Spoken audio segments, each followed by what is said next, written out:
صحابہ نے کہا یا رسول اللہ جس کے پاس پیسے نہ ہو، بخاری مسلم متفق علیہ حدیث ہے، نبی کریم نے فرمایا نہ بھائی، مفلس تو وہ ہوگا جو قیامت کے دن احد پہاڑ کے برابر نیکیاں لے کے آئے گا۔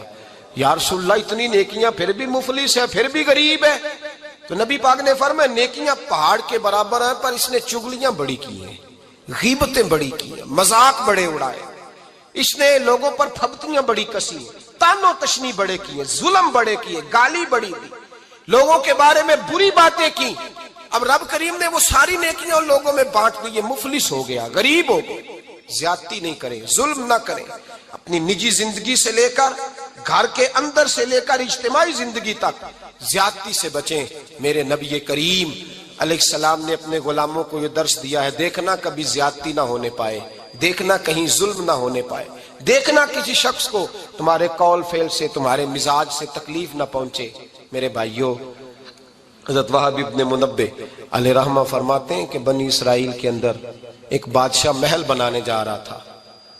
محل آج بھی جس آدمی کی سوسائٹی کے اندر 2-4 قلعے 2-4 ایکڑ کسی غریب کے آ جائیں، وہ یا تو اسے دھمکاتا ہے یا بلیک میل کرتا ہے، کچھ نہ ہو سکے تو پھر قتل ہی کرا دیتا ہے معاذ اللہ۔ اور یہ خبریں عام ہمیں سننے پڑھنے اور دیکھنے کو ملتی ہیں۔ بادشاہ محل بنانے جا رہا تھا، ایک غریب بی بی رہتی تھی، اس کی جھونپڑی بادشاہ کے محل کے نقشے میں آتی تھی۔ بادشاہ نے کہا بی بی منہ مانگی قیمت لے لو، خالی کر دو یہ مکان۔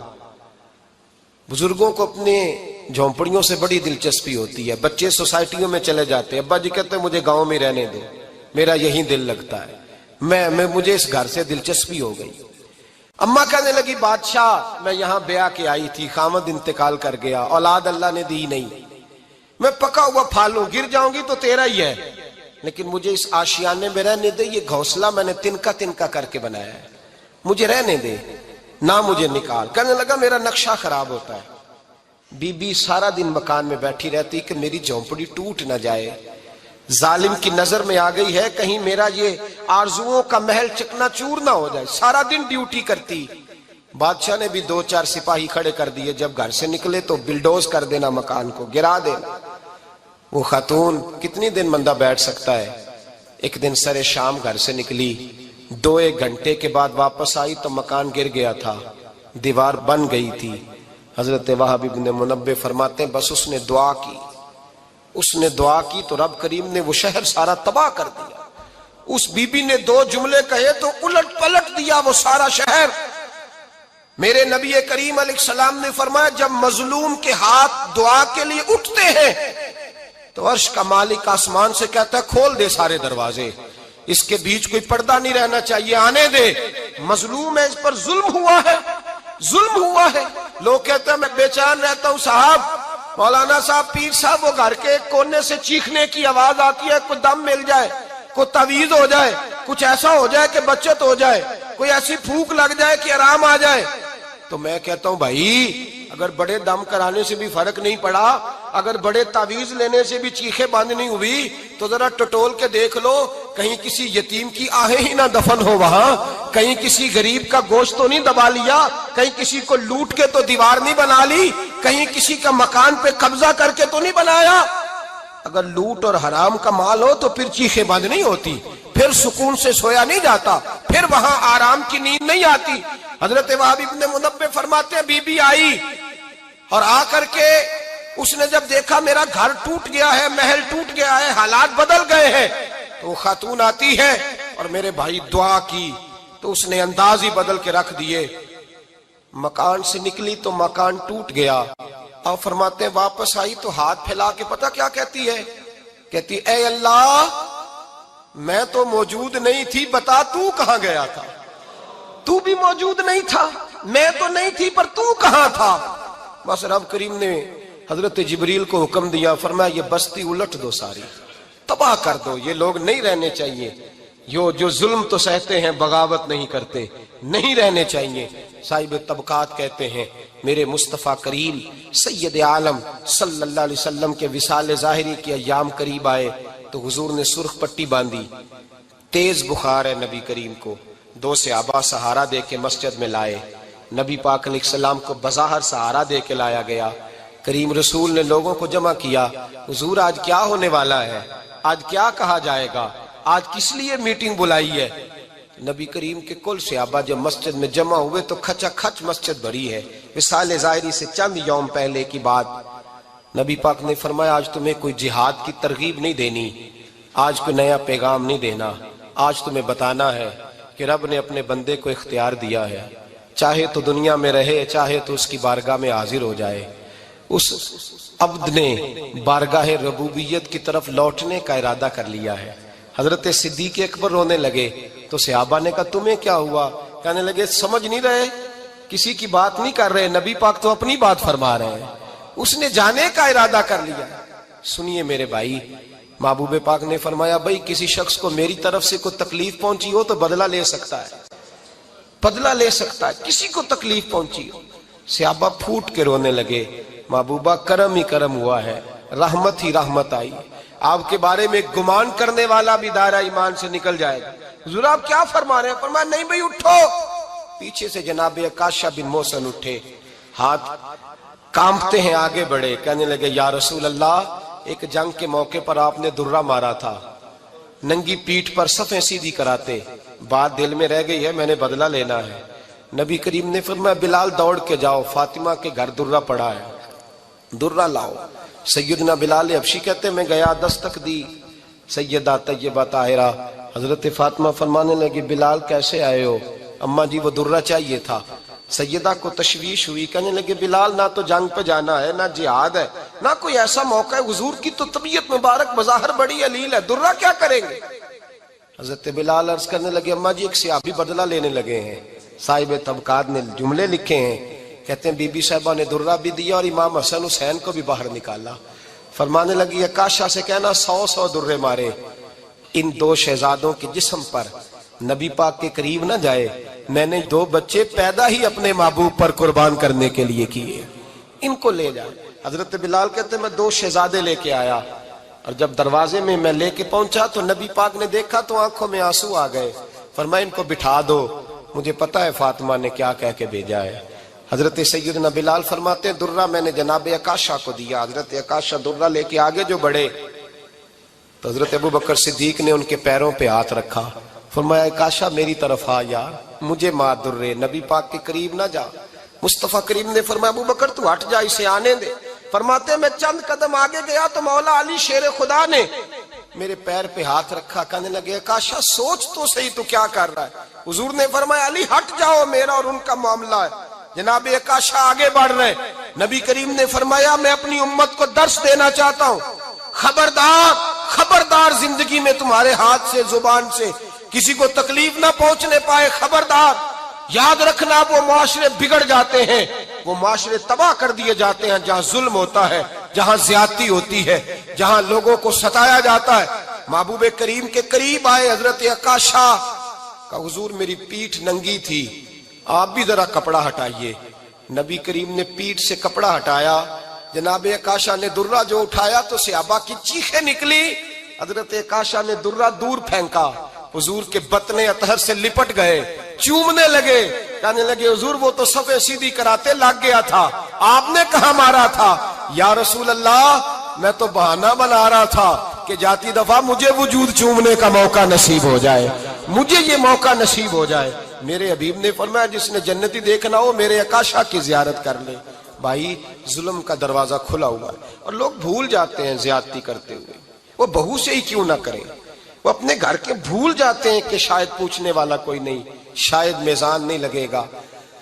ایران کے بادشاہ نے اپنے بیٹے کو پڑھانے کے لیے ایک استاد صاحب کا بندوبست کیا۔ استاد صاحب کو کہا کہ میرے بچے کو دین پڑھائیے، میں چاہتا ہوں کل اس نے عنان حکومت کو سنبھالنا ہے تو یہ دین سے آگاہ ہو جائے، اس کو کچھ سکھائیے پڑھائیے۔ بہت نیک بزرگ بڑے درویش عالم پڑھانے لگے، اسباق مکمل ہو گئے، دین کے اسباق قرآن مجید پڑھایا، احادیث طیبہ کا درس دیا، اصول فقہ سے روشناس کرایا۔ جب بچے نے مکمل تعلیم حاصل کر لی اور آمین ہو گئی، دستار ہو گئی، فارغ ہو گئے، تو پھر ایک دن استاد صاحب نے کہا بیٹے کل تم نے ضرور آنا ہے، کچھ بات کرنی ہے۔